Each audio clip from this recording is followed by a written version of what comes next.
Nous avons une entreprise qui a été créée par mon père en 1988 et qui est spécialisée dans le triage et traitement de semences. Donc en 1988, mon père avait fait 200 tonnes. Maintenant, on en fait à peu près 4000 par an. Et on a un parc de 6 machines. On est aussi bien présent dans l'agriculture conventionnelle que dans l'agriculture biologique depuis l'année dernière. Donc concernant l'agriculture biologique, on distingue deux marchés en fait. Donc on a le marché de la semence, donc un agriculteur biologique qui souhaite ressemer son blé, sa févrole, son pois, son orge par exemple. Mais comme ce qu'il récolte c'est assez sale, il y a plusieurs espèces mélangées. Donc là on a un trieur de type alvéolaire qui permet grâce aux alvéoles de bien séparer donc, des graines de taille différentes, des graines rondes ou des graines longues. Donc on arrive à faire une semence propre et qui est prête à être ensemencée pour l'agriculteur.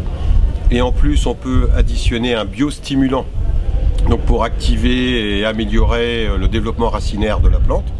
Et ensuite le deuxième marché, c'est l'agriculteur qui stocke ses céréales chez lui. Et le bio, on sait ce que c'est pas facile de maîtriser les mauvaises herbes.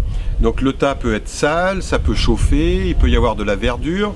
Et là, donc, nous avons acheté donc, cette machine qui est derrière moi, qui permet de nettoyer et de séparer différentes espèces dans le bio pour améliorer la conservation du tas de céréales.